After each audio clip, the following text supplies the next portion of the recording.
إن الحمد لله نحمده ونستعينه ونستهديه ونعوذ بالله من شرور أنفسنا ومن سيئات أعمالنا.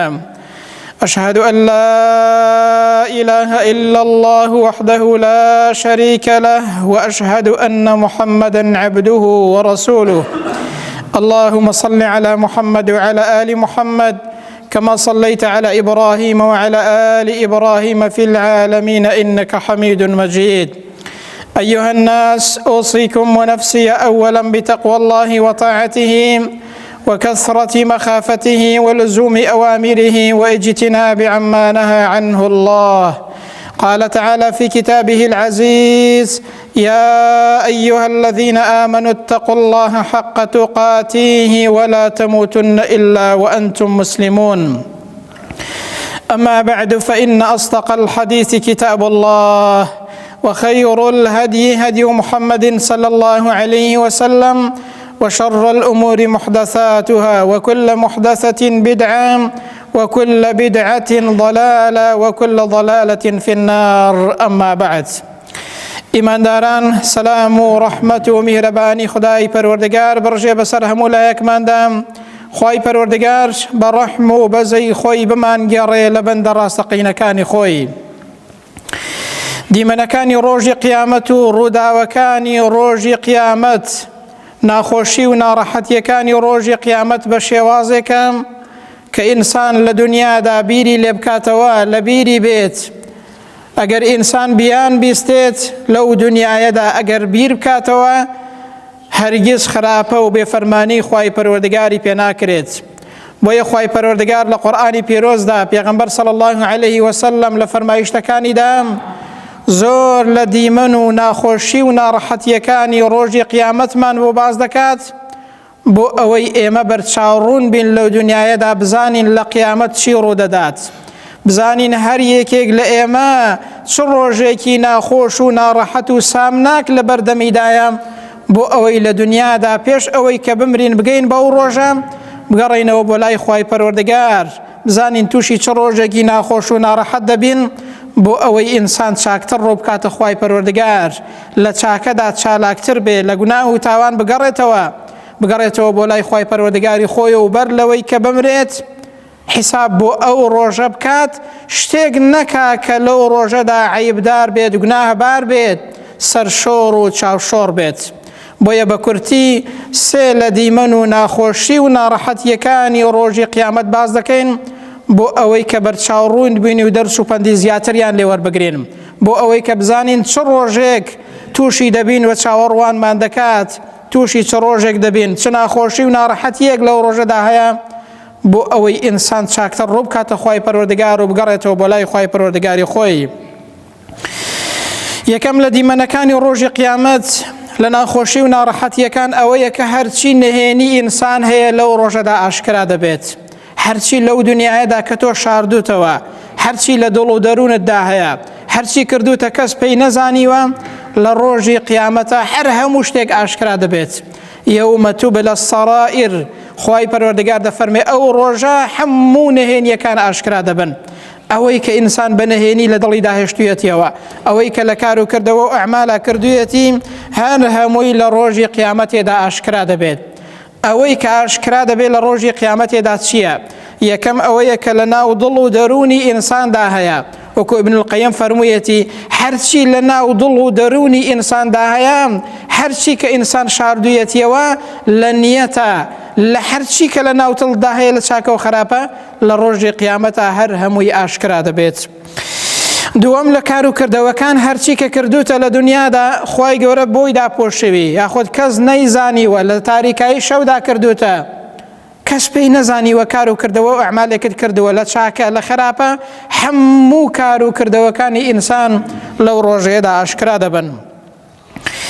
سێم لەو نهێنیانەی کە ئاشکرا دەبێت زۆر ناخۆش و ناڕەحەتە لە ڕۆژی قیامەتە، ئەوەیە کە ئەندامەکانی ئینسان شاهێدی لەسەر ئینسان دەدەن، وەکو پێغەمبەر باسی کردووە صلی الله علیه وسلم. ئینسانی وا هەیە لە ڕۆژی قیامەتە حاشا لە کار و کردەوەکانی خۆی دەکات، نکۆڵی دەکات، دەڵێ من قبوڵم نییە فریشتەکان شاهیدیم لەسەر بدەن، دەبێت شاهیدێک لە نەفسی خۆم هەبێت، وەکو پێغەمبەر باسی کردووە صلی الله عليه وسلم خوای پەروەردگار زمانی ئینسان دەگرێت کە قسە نەکات بە ئەندامەکان دەڵێ دەی قسە بکەن ئێستا هەموو ئەندامەکانی ئینسان لە دەست و لە قاچ و لە چاو و لە هەرچی ئەندامی ئینسان هەیە ئەوەی کە گوناه و تاوانی کرد بێت هەر هەمووی بە فەرمانی خوای پەروەردگار دێتە قسە و قسە دەکات شاهدی لەسەر ئینسان دەدات ئەو ناخۆشی و ناڕەحەتیە زۆر سەختە بۆ ئینسان جاری وایە ئینسان کار و کردەوەیەک دەکات حیساب بۆ ئەو ڕۆژە ناکات حیساب بۆ ئەوە ناکە ئەو دەستەی کە تاوانی پێدەکەی لە ڕۆژی قیامەتە شاهدیت لەسەر دەدات ئەو چاوەی کە بێفەرمانی خوای پەروەردگاری پێدەکەی ئەو گوێچکەی کە بێفەرمانی خوای گەورەی پێدەبیستی ئەو زمانەی کە خراپەی پێدەکەی لە خراپە دەیگێڕی لە ڕۆژی قیامەتە شاهدیت لەسەر دەدا وەریای خۆت بە بەر لەوەی کە بگەیە ئەو ڕۆژە حیساب بۆ ئەو ڕۆژە بکە گوناه و تاوان مەکە بێفەرمانی خوای پەروەردگار مەکە ڕۆژێک دێ ئەو ئەندامانە هەمووی شاهدن بەسەرتەوە ئەوە یەکێکە لە ناخۆشترین دیمەنەکانی ڕۆژی قیامەت چوارەم ئەوەی کە لە ناو دڵ و دەرونی ئینسانی منافق و خراپکار و بێباوەڕدایە لە ڕۆژی قیامەتێدا ئاشکرا دەبێت ئەو بێباوەڕیەی کە لە ناو دڵیا شاردوویەتیەوە ئەو خراپەی کە شاردووتەوە لە ناو دڵتدا لە ڕۆژی قیامەتێدا ئاشکرا دەبێت وەکو ئیمامی غەزالی فەرموویەتی ئەوانەی کە منافقن و لە ڕووی جەنابتان زۆر لە فەزەحبوون و ناخۆشی و ناڕەحەتی ئاشکرابوونی نیفاقەکەیان دەترسێن وەک لەوەی کە لە ئاگر بترسن زیاتر لەوە دەترسن کە لە بەردەمی خەڵکا لە ڕۆژی قیامەتا فەزەح دەبن ئەو کوفر و نیفاقەیان هەمووی ئاشکرا دەبێت ئەوەی کە لە دنیادا شاردوویەتیەوە ئەوەی کە لە دنیادا خۆی بە پیاوی باش و چاک و ئیماندار و فڵان و فیسار داوەتە قەڵەم لە ڕۆژی قیامەتێدا هەر هەمووی ئاشکرا دەبێت کوردەواری دەڵێ ئیبن بەڕێ دێتە سەر بەڕێ واتە ئەوەی کە لە دڵ و دەروونتدا شاردوتەوە بەخوا لە ڕۆژی قیامەت ئاوەها ئاشکرا دەبێت لە بەردەمی هەموو خەڵکدا سەرڕای ئەوەی کە لەسەرت نووسراوە خوای پەروەردگار هەموو شتێک دەزانێت نهێنی ناو دڵت دەزانێت هەموو شتێک ئاشکرایە بەڵام لە بەردەمی خەڵکیشدا هەموو شتێک لە ڕۆژی قیامەتە لە دەشتی مەحشەرە ئاشکرا دەبێت جا ئەوە پێمان دەڵێ ئینسان وریابە شتێک لە ناو دڵتدا نەشاریەوە کە بێفەرمانی خوای پەروەردگار بێت لە ناو دڵتدا بیر لە خراپە مەکەوە چونکە ئینسانی وهەیە خوا پەناماندا بەخوا لە ناو دڵیدا ئەوەندە خراپە هەیە ئەوەندە بوغز و حەسادەت هەیە ئەوەندە ڕق و قینە هەیە شاردوویەتیەوە نازانێت کە لە ڕۆژی قیامەتە هەمووی ئاشکرا دەبێت لەو دنیادا تەنانەت بە دڵیش بیر لە هیچ خراپەیەک مەکەوە چونکە لە ڕۆژی قیامەتە هەموو شتێک ئاشکرا دەبێت تەنانەت ئەوەی کە لە ناو دڵ و دەرونی ئینسانیشدا هەیە دووەم لە ناخۆشی و ناڕەحەتیەکانی ئەو ڕۆژە کە ڕۆژی قیامەتە لە دیمەنە سامناکەکان لەوەی کە ڕوودەدا لە ڕۆژی قیامەت ئەوەیە ئینسان ئەگەر بەقەد گەردیلەیەکیش لە چاکە و لە خراپە بکات لەو ڕۆژەدا دەیبینێتەوە چی بچێنی لەو ڕۆژەدا ئەوە دەدرویەوە لە دنیادا کار و کردەوەکانت چۆن بن چتۆوەک بچێنی لە قیامەتە دروێنەی ئەوە دەکەی و بەرهەمی ئەوە وەردەگریتەوە ئەنجا حیساب بۆ ئەو ڕۆژە بکە ڕۆژێک دێت ئەوەی لەو دنیادا تۆ دەیکەی لە چاکە و لە خراپە بەخوا لە قیامەت دەیبینیەوە بەقەد یەک گەردی لەش بێت فمن يعمل مثقال ذرة خيرا يرى ومن يعمل مثقال ذرة شرا يرى لە چاکە لە خراپە خوای گەورە فەرموویەتی بەقەد یەک گەردیلە بەقەد شتێکی زۆر کەم کە لەبەر تیشکی خۆر دەبیندرێت ئەگەر لە چاکە و لە خراپە بیکەی لە ڕۆژی قیامەتا دەیبینیتەوە واتە ئەوەی کە لە دنیادا دەیکەی لە قیامەت بەرهەمەکەی وەردەگریتەوە جاوریابە لە دنیادا شتێک نەکەی لەو ڕۆژە لەی پەشیمان بی چونکە پەشیمانی ڕۆژی قیامەت هیچ سوودێکی بۆ ئینسان نییە دنیا شوێنی کارکردنە شوێنی بە خۆدا چوونەوەیە شوێنی گەڕانەوەی بۆ لای خوای پەروەردگار شوێنی چاکەکردنە بەڵام قیامەت شوێنی وەرگرتنەوەی ئەو بەرهەمەیە کە ئینسان لە دنیادا دەیکات جا لە چاکە و لە خراپەدا خوای پەروەردگار دەفەرمێت ووضع الكتاب فترى المجرمين مشفقين مما فيه ئەوانەی کە گوناهبار و تاوانبارن لەو ڕۆژەدا زۆر دەترسن لەوەی کە ڕوبەڕوویان دەبێتەوە لەو دیمەنە سامناک و ناخۆشانەی کە لەو ڕۆژەدا ئینسان ڕوبەڕووی دەبێتەوە زۆر دەترسێت لەو کتاب و دەفتەرەی کە لەو ڕۆژەدا دەیدرێتەوە زۆر دەترسێت ئەوانە دەڵێن ويقولون يا ويلتنا ما لهذا الكتاب لا يغادر صغيرة ولا كبيرة إلا أحصاها کاتێک ئەو دەفتەری ئەعمالە وەردەگرنەوە ئای بەرە ئەو دەفتەرە چییە؟ لا يغادر صغيرة ولا كبيرة إلا أحصاها. هیچ شتێکی گەورە و گچکە نییە ئیلا لەناو ئەو دەفتەرەیە تۆمار کراوە. سەری سوڕ دەمێنێت لەوەی ئەو هەموو کار و کردەوەی کە کردوێتی حیسابی بۆ نەکردەوە. شتێکی زۆر گچکە زاری وایە ئینسان دەیکات حیسابی بۆ ناکات، بەڵام لە ڕۆژی قیامەتە لەو دەفتەرەی کە دەدرێتەوە هەر هەمووی لەسەر تۆمار کراوە و نووسراوە بەر لەوەی کە ئەو دەفتەرە وەربگریتەوە. ئێستا دەفتەرەکە کراوەیە لە بەردەستت، وریا بە شتێکی تێدا تۆمار نەکەی لەو ڕۆژەدا لی پەشیمان بێ، لەو ڕۆژەدا زۆر ناڕەحەت بێت، لەو ڕۆژەدا لە بەردەمی خوای پەروەردگار خەجاڵەت بێ. ئێستا دەفتەری ئەعمالەکانت کراوەیە، هەرچی کە بتەوێت دەتوانی ڕەشی بکەیەوە، دەتوانی بیکوژێنیەوە، لە خراپە و لە خراپەکاری دەتوانی تەوبە بکەی، هەمووی لەسەرت دەسڕێتەوە. دەتوانی لە هەرچی چاکە و چاکەکاری هەیە دەفتەرەکەت پڕکەیت.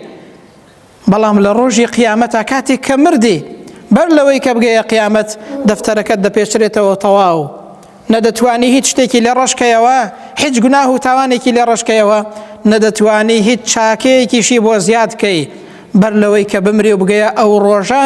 وریا بە لە دەفتەری ئەعمال تا شتێ مەکە کە لە ڕۆژی قیامەتە خەجاڵەت بی لە بەردەمی خوای پەروەردگاردا. ڕۆژێک دێ دەفتەری ئەعمالت وەردەگریەوە، ڕۆژێک دێ لە چاکە و لە خراپە هەرچی کردوتە هەر هەمووی لە قیامەتە دەبینیتەوە.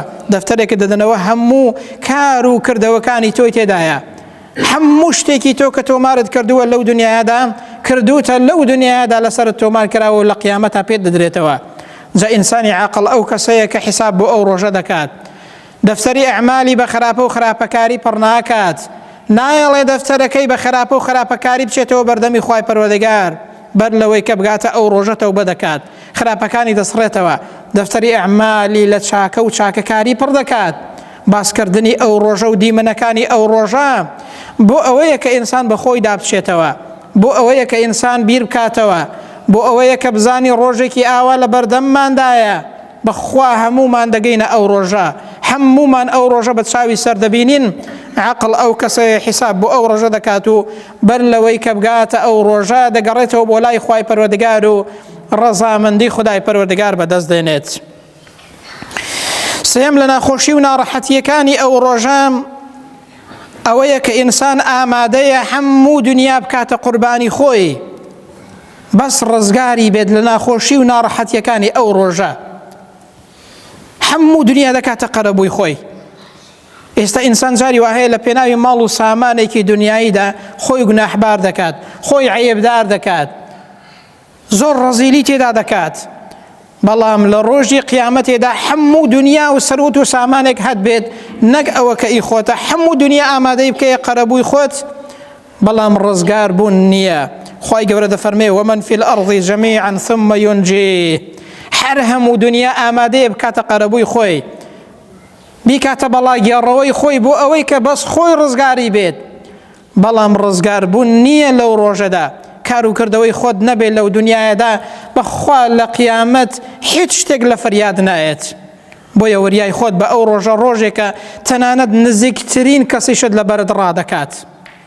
ئەو کەسەی کە لە دنیادا زۆر دڵت پێی خۆشە، ئەو کەسەی کە زۆر دڵت پێیەوە پەیوەستە، زۆر ئومێدت پێیە، زۆر خۆشت دەوێت، لە ڕۆژی قیامەتێ لە بەرت ڕادەکانەوە کە داوای چاکەیەکی لێ بکەیت.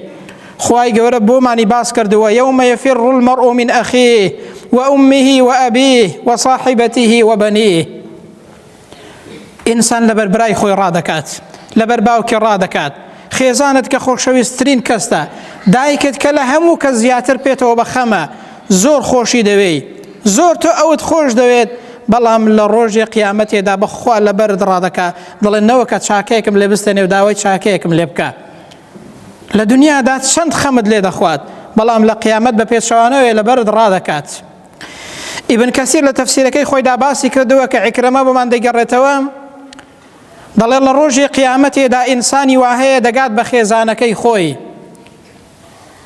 پرسیاری لێ دەکات، دەڵێ من چ پیاوێک بووم بۆت لە دنیادا، بۆت چۆن بووم، لەگەڵت چۆن بووم لە دنیادا. خێزانەکەشی دەڵێ بەخوا باشترین پیاو بووی، پیاوێکی زۆر باش و چاکەکار بووی لەگەڵمان. ئەوەندەی کە خوا حەزکە ئەو ئافرەتە مەدحی ئەو پیاوەی خۆی دەکات. دەی پیاوەکەی دەڵێ ئێستا من پێویستم بە یەک چاکەی تۆ هەیە، یەک چاکەم پێ بدە بۆ ئەوەی کە ڕزگارم بێت لەو ناخۆشی و ناڕەحەتی کە تێیکەوتوم. خێزانەکەشی دەڵێ بەخوا ئەوەی کە تۆ باسی دەکەی زۆر ئاسانە، بەڵام ئەوەی کە تۆ لێی دەترسەی بەخوا منیش لەوە دەترسێم تووشی ئەوە بم، بۆیە پێی نادات و لەبەری ڕادەکات. حیسابت بۆ ئەو ڕۆژە کردووە؟ دەزانی کە ڕۆژێکی ئاوەها ڕوبەڕووی هەر یەکێکمان دەبێتەوە، تووشی ئەو ڕۆژە دەبین. ئەنجا دەفەرمێ ئینسانی وا هەیە لەو ڕۆژەدا دەگات بە کوڕەکەی خۆی، بە کوڕەکەی دەڵێ ها کوڕم من لە دنیادا چ باوکێک بووم بۆت، باوکێکی چۆن بووم بۆ تۆ؟ دەڵێ بەخوا باوکێکی زۆر باش بووی، باوکێکی زۆر میهرەبان بووی، زۆر چاکە کار بووی لە دنیادا لەگەڵمان.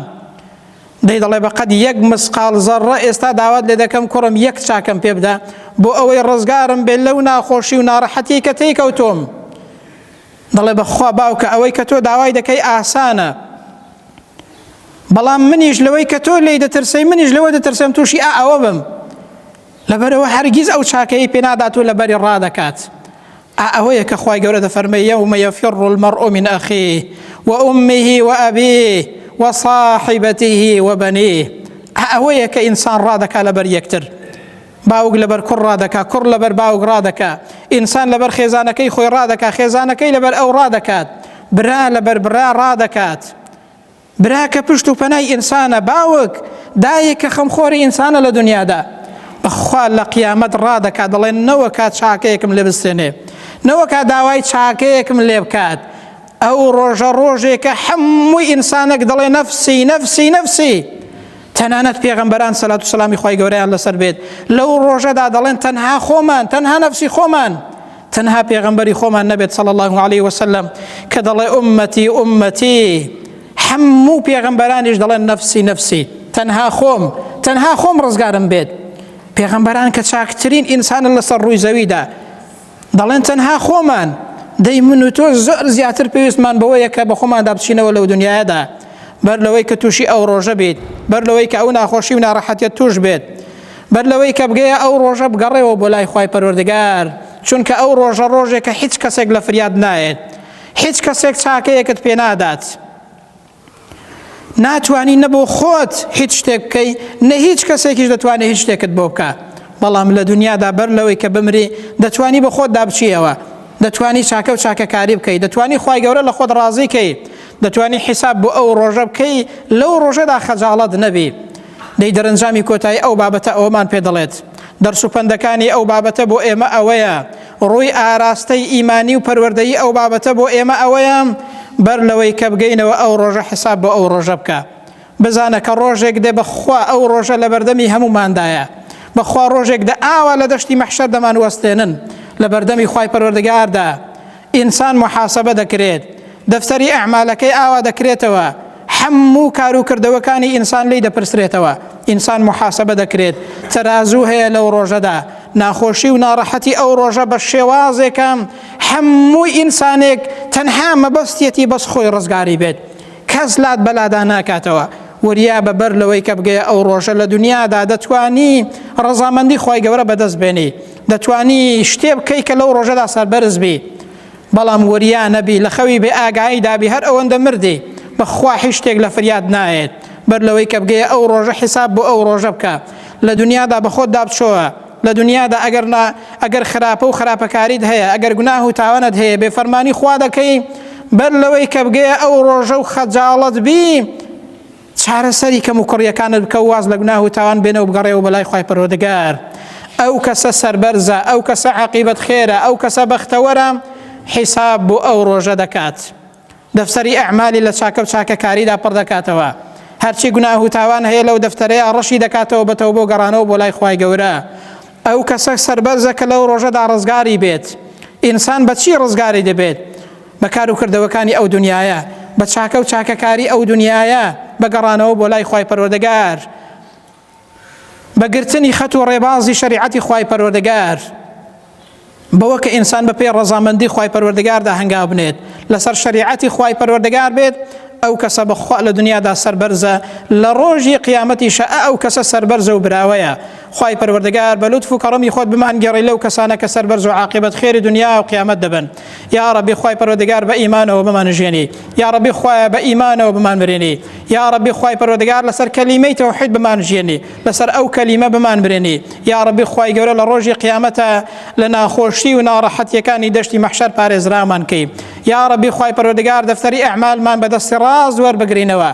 یا ربی خوای پەروەردگار لەو دنیادا پێش ئەوەی کە بمرین بتوانین ڕەزامەندی تۆ بەدەست بێنین، دەفتەری کردەوەکانمان لە چاکە و چاکەکاری پڕکەین. یا ربی خوای پەروەردگار سەربەرز و عاقبەت خێری دنیا و قیامەتمان کەی، دامەزراومان کەی لەسەر ئەو دینە پیرۆزەی خۆت تا ئەوەکو دەگەینەوە خزمەتی تۆ، هەتاوەکو دەمرین لەسەر ئەو دینە و شەریعەت و بەرنامەی تۆ بەردەوام بین. یا ربی خوای پەروەردگار لە ناخۆشی و ناڕەحەتیەکانی ناوگۆڕ پارێزراومان کەی، لە ناخۆشی و ناڕەحەتیەکانی دەشتی مەحشەر پارێزراومان کەی. یا ربی خوای پەروەردگار لەو ڕۆژەدا کە هیچ سێبەرێک نییە، یەکێک بین لەو کەسانەی کە لە ژێر سایە و سێبەری تۆدا حەشەر دەکرێن. یا ربی خوای پەروەردگار هەر کەسێک کە نەخۆشە، یا ربی خوای گەورە لەو دنیادا شیفای بەخێری بۆ بنێری، بەتایبەتی ئەوانەی کە داوای دوعای خێر دەکەن بۆ نەخۆشیەکەیان، یا ربی خوای پەروەردگار شیفایان بۆ بنێری. یا ربی خوای پەروەردگار هەر کەسێک قەرزدارە قەرزەکەی بۆ بدەیەوە، هەر کەسێک لە ناخۆشی و ناڕەحەتیدایە، یا ربی خوای پەروەردگار لەسەری لادەی، هەر کەسێک دڵی تەنگە، هەر کەسێک لە ناخۆشی و ناڕەحەتیدایە، لە خەم و خەفەتدایە، گیر و گرفتی ژیانی هەیە، بەتایبەت ئەوانەی کە گیر و گرفتی خێزانیان هەیە، یا ربی خوای پەروەردگار بۆیان چارەسەرکەی. یا ربی خوای پەروەردگار بەهانایانەوە بچین. یا ربی خوای پەروەردگار لە ناخۆشی و ناڕەحەتی پارێزرامان کەی، کوردستانی ئێمە و خەڵکی ئێمە و میلەتی ئێمە و هەموو موسڵمانان لە تەواوی دنیا پارێزراوکەی لە هەرچی ناخۆشی و شەڕ و ئاژاوە و فیتنە هەیە. یا ربی خوای پەروەردگار پارێزرامان کەی و عاقبەت خێری دنیا و قیامەتمان کەی. آمين. أقول قولي هذا وأستغفر الله لي ولكم، وبعد أعوذ بالله من الشيطان الرجيم. ربنا آتنا في الدنيا حسنة وفي الآخرة حسنة وقنا عذاب النار. اللهم آمين.